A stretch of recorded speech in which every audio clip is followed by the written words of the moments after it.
আলহামদুলিল্লাহ, কি চমৎকার একটা হাদিস, না বললেই নয়। যে হাদিসটা আসলে আমাদের সবার জন্য জানা উচিত বা জরুরি।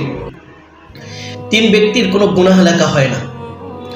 হাদিসে বলা হয়েছে তিন ব্যক্তির কোনো গুনাহ লেখা হয় না।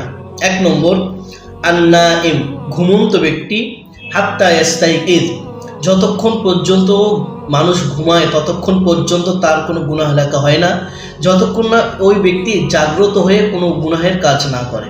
আলহামদুলিল্লাহ, আমরা যারা ঘুমাই, ঘুমন্ত মানুষের কোনো গুনাহ লেখা হয় না। দুই নম্বর, আল্লাহ রাসূল সাল্লাল্লাহু আলাইহি ওয়াসাল্লাম বলেন, আস-সাবিয়্য, ছোট নাবালেগ বাচ্চা, হাত্তা ইয়াবলুগা, যতক্ষণ না সে বালেগ না হয়।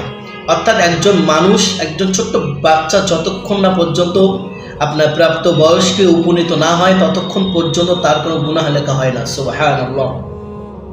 তিন নম্বর, আল্লাহ রাসূল সাল্লাল্লাহু আলাইহি ওয়াসাল্লাম বলেন যে পাগল ব্যক্তি, অচেতন ব্যক্তি, যতক্ষণ না সে তার পূর্বের হুঁশে ফিরে না আসে ততক্ষণ তার কোনো গুনাহ লেখা হয় না। এই চমৎকার একটা হাদিস। এই তিন শ্রেণীর ব্যক্তির কোনো গুনাহ লেখা হয় না। যে ব্যক্তি ঘুমায়, ঘুমন্ত ব্যক্তির কোনো গুনাহ লেখা হয় না। ছোট্ট নাবালেগ শিশু, তার কোনো গুনাহ লেখা হয় না।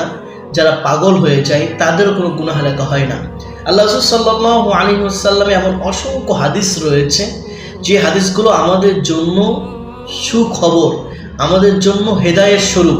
আমরা যদি মানতে পারি তাহলে আমাদের জন্য এই দুনিয়া, ওই দুনিয়া, উভয় জাহান আমাদের জন্য সুখকর হবে।